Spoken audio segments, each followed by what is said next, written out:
Alhamdulillahi ame ambalmaw fɛ ka kuma temu kɔnɔdɔ kan a temu fɔlɔ n'o de le jeune n'ango ma ko siyam n'o ye sun ye donc an ka waatiw n'a koro kosɔn an bɛna sun kuma daminɛ sun na a ko cogo di ala ko ba'da auzubillahi minash shaitanir rajim bismillahir rahmanir rahim يا أيها الذين آمنوا كتب عليكم الصيام كما كتب على الذين من قبلكم لعلكم تتقون قال على يسون جاويا أن لمن يجون كامنون كو أن دل على لا كون صنع على كم سياما وإن فو أيه أجاويا مكو كتشو من منون كنا أنيه أكون غايو كمونا وسانغا على أنيه سريان سرو أنغا سران على أنيه أنغا دا على كم سيالا donc ola an bɛ se ka kuma kuncɛ min ye sabula an ka waati ma jan k'a yira an badenw la san o san an bɛ sun don nka sun kɔfɛ anw yɛrɛ b'a ye k'a fɔ ko maa ma sun don sabula munna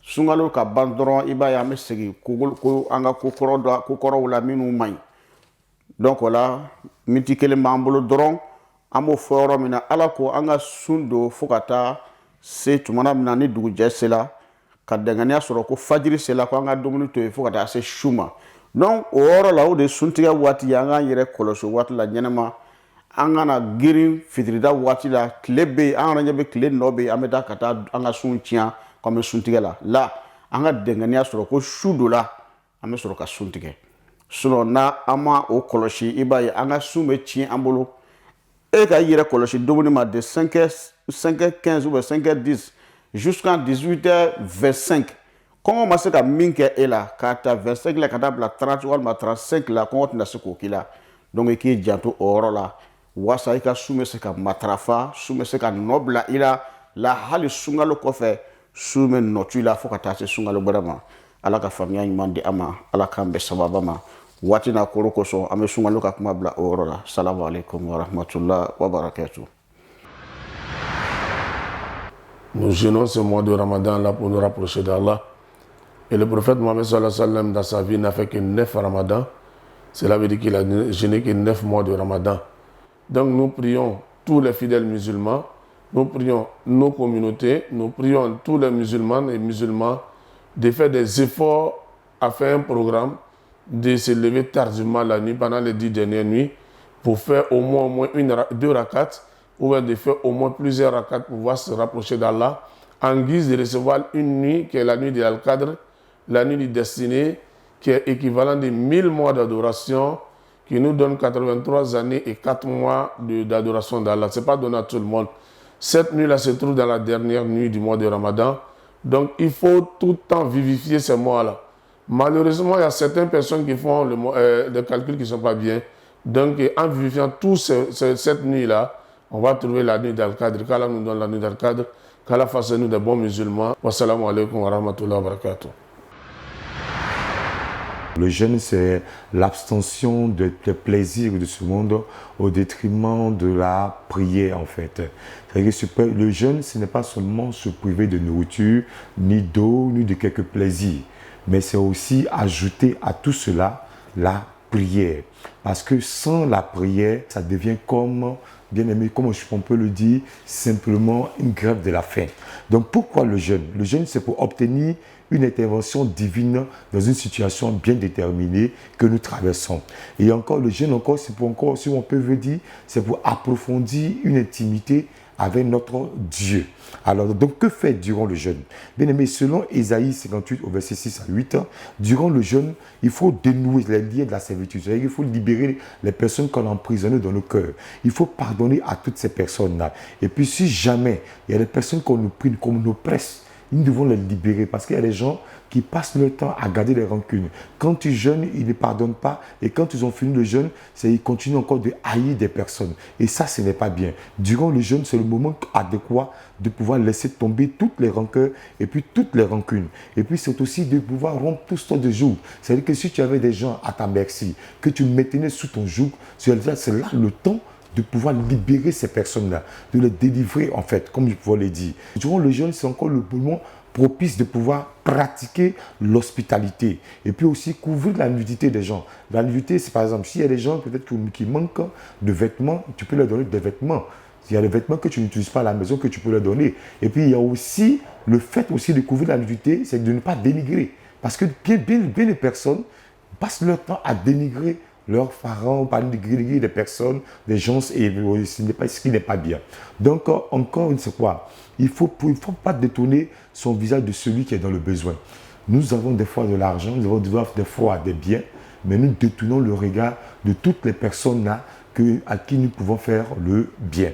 Alors, quelle apparence que nous pouvons avoir durant le jeûne? Selon Matthieu 6, du verset 16 au verset 18, il ne faut pas avoir un air triste.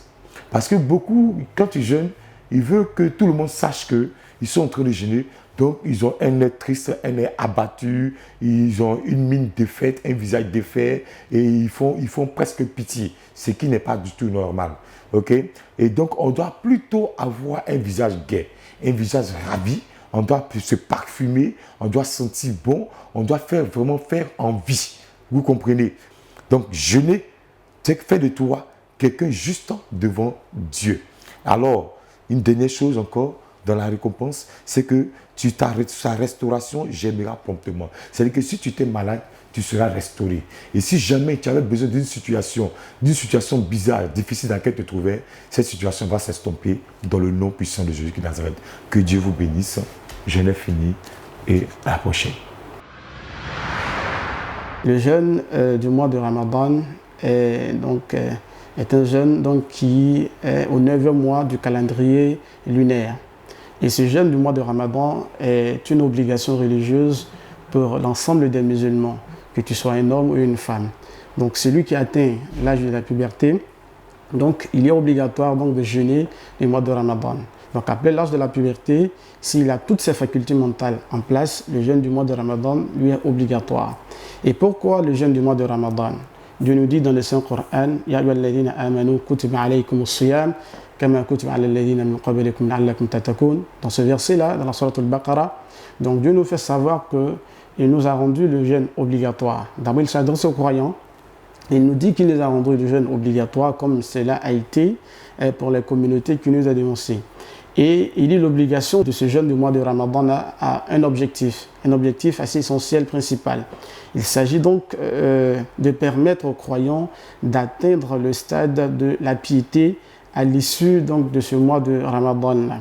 Ce qui veut dire que quand le musulman il jeûne, le résultat attendu après ce mois de Ramadan là, c'est la piété. Mais comment atteindre cette piété-là? Pour atteindre la piété, le prophète sallallahu alayhi wa sallam nous donne 3 conseils. Le premier conseil, il nous dit Man sama Ramadan imanan wa ihtisaban ghufira lahu ma taqaddama min dhanbi. Il dit celui qui jeûne le mois de Ramadan avec foi et en espérant une récompense divine, dit que Dieu lui efface ses péchés qui sont passés. Le deuxième conseil, il dit Man qama Ramadan jusqu'à la fin des hadiths. Donc deuxième conseil, c'est lui qui prie, qui fait toutes ses prières pendant le mois de Ramadan, Dieu efface également ses péchés. Et le troisième conseil, il dit Man yaqum laylatal qadr. Ce qui veut dire que celui qui accomplit la prière pendant la nuit du dessein, Dieu lui efface également ses péchés pardonnés. Maintenant, ça c'est le deuxième objectif principal. On a parlé du premier objectif principal qui est l'atteinte de la piété. Donc le pardon des péchés est le deuxième objectif principal. Mais le premier, c'est l'atteinte de la piété. Maintenant, pour atteindre cette piété-là, il y a des conditions à respecter pendant le jeûne. Pourquoi Dieu dit d'abord que le mois de Ramadan nous permettra d'atteindre la piété? Parce que pendant le mois de Ramadan, Dieu a réuni toutes les conditions qui permettent à l'être humain, de bénéficier de cette piété-là. Par exemple, le prophète sallallahu alayhi wa sallam nous enseigne que pendant le mois de Ramadan, Dieu enchaîne Satan et tous ses collaborateurs. Donc, ça c'est un élément. Deuxième élément, quand le musulman il jeûne, il est dans une situation qui le fait réfléchir. Quand tu jeûnes, tu as faim, tu as soif, donc toutes les nourritures sont là, mais tu ne peux pas manger. Ça veut dire que dans ta situation d'avant le Ramadan, tu avais la possibilité de manger. Mais entre-temps, au même moment, il y avait des musulmans, des gens à travers le monde qui n'avaient pratiquement rien à manger. Il y a d'autres qui font 1 jour, 2 jours sans manger. Mais toi, tu avais la possibilité de manger. Donc le mois de Ramadan vient pour te rappeler qu'il faut remercier Dieu pour toutes ces grâces qu'il t'a accordées.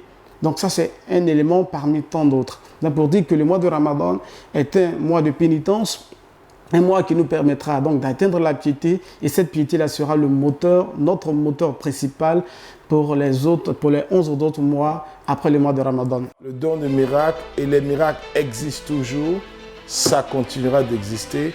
Dieu est tout simplement miraculeux. Soyez bénis.